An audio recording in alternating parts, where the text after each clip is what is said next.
Timing and pacing in comedy and magic. That's the topic of the day, kids.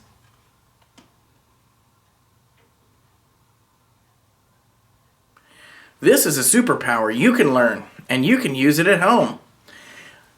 This is the sort of knowledge that takes you way ahead as a performer when you learn how to use it correctly. It can be a very powerful tool. Timing and pacing is the difference between coming off as an amateur comedian or an amateur magician and a professional. Period. Like, if you change nothing else about your act, well, he was funny. Well, I guess that's not true. If you were horrible and then you slowed down your pace or tightened up the pace, it wouldn't really matter because they'd go, that guy's, I don't think anybody would say, that guy's horrible, but he's got great timing. I guess that's not entirely true. It's not a law, merely a practice. In any case, it is a very powerful tool that you can use. An example that I like to use from the recent past, I was doing a stand-up comedy show, and I hadn't done any comedy for a while, especially live comedy. And I said to myself, all I want to do, I already knew my material, I said all I want to do is come off like a pro, I have been a pro, so. But I was saying to myself, I want to come off like the guys I see on television or the guys I see on Netflix doing a comedy special. What do they do? Timing and pacing wise, that's what I want to do. And I literally went to the club and just thought to myself, pause. What would the X guy do? What would Bill Burr do right now? He'd pause, let things sink in, move to the next moment.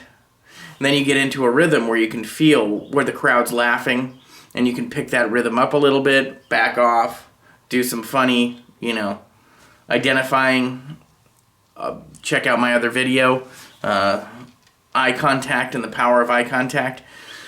So timing and pacing can change your world.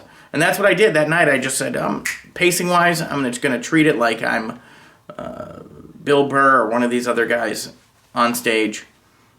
And that's all I did. And I came off, and everybody was like, wow, that was like the best, act of the evening. And it wasn't because my material was the funniest, which it is. But it was because of the fact, I accredit it to the fact. I accredit it, I give it a degree, and it moves on. I credit it to the fact that the pacing and timing was exactly what I wanted it to be. So it's a powerful tool that you can use, and a good example of it having to correct timing and pacing. At Cirque du Soleil, our comedy act came on right after, for a period of time on matinee shows. Our comedy act came on right after an acrobatic love story. Yeah. So the music was slow, the pacing was slow, so that everybody could get invested in this love story and then see the beautiful people bending in different shapes to dramatic music and posing in all kinds of contorted ways that make people say this is Cirque du Soleil. Problem with that is if you're doing comedy right afterwards, bumpy road, my friends, bumpy. So we had to figure out a way to forcefully, because it literally was like the music would go, at the very end of their act, the music would go, bum.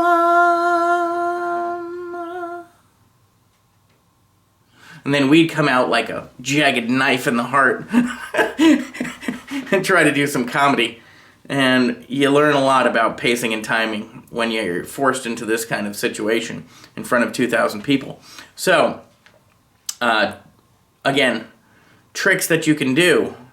Speed things up or slow things down. When you're doing comedy, you can speed things up. If it's hitting, boom, boom, establish your punchlines. Simpsons is a great example of pacing. Boom, you count their jokes. In Simpsons' peak or heyday, I haven't watched it recently, you could just bam, every 3 seconds there was like another joke or a punchline. Family Guy's the same way. Set up, set up, set up, punch, set up, set up, set up, punch. And the pacing that they establish in the writing is incredible. So you can speed things up or pull it back. Now in magic, you want to frame the moment. And when you're framing the moment, you want to either heighten it, build up to the big reveal or the big aha moment. So, in pacing for magic, as he goes slower, and my pacing right now is way off, way off! But I'm trying to make this clear to you. So, in magic, you want to do boom, boom, boom, and then have them realize the moment, or sometimes, bam, make them realize a moment. You are in control, whether you're doing comedy or magic, or live performance in any way, shape, or means.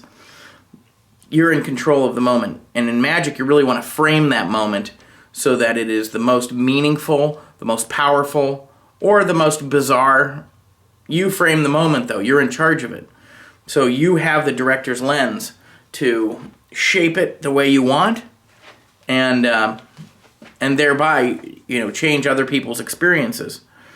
But the power of you having that moment to frame, you have to actually acknowledge that you have that power and then use it. So, speed up, slow down. Speed up, slow down. Lots of expressions. I used to have a character I did in a stand-up show in LA where the whole character, well, lots of my characters are based on abstract performance and not set up punchline, but performance-wise, I had a character named Rosalie Dunphy who was a performance artist, and it totally abused the timing and pacing rule. And what I would do was do something like, as the snow falls from the sky, I lean back against a tree and appreciate my life. And then I'd take this pose at the end, which was like this big smile, big arms or whatever. And I'd freeze there. And I'd freeze so long. I'd just freeze and then ride the moment of timing and pacing. And see, there's a moment where if you're frozen like this,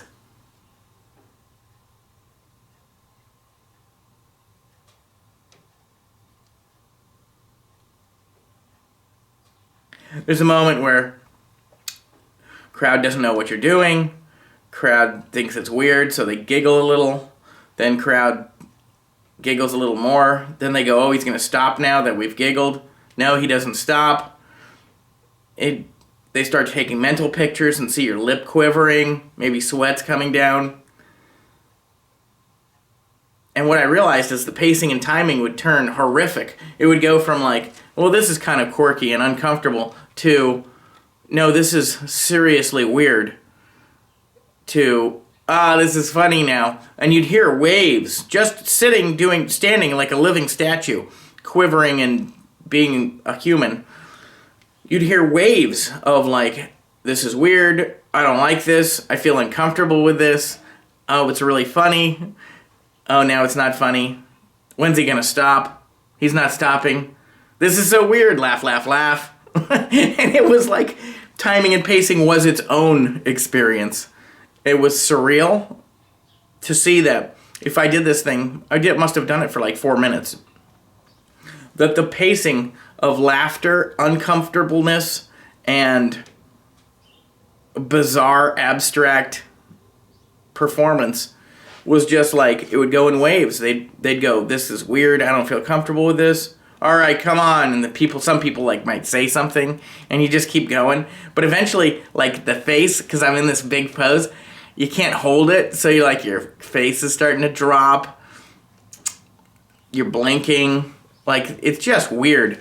So I don't recommend that for everyone. That's experimentation and of timing and pacing on another level. But I'm just showing you the extremes of which you can take it. That shape the moment, frame the moment.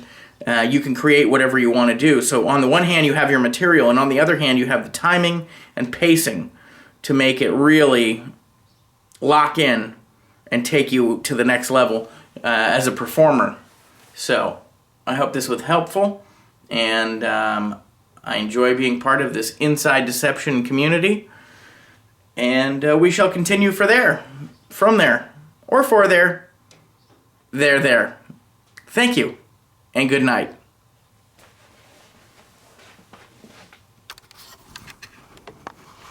How do I turn this off? Oh, snap. You know what? Why can't they put like a color or something?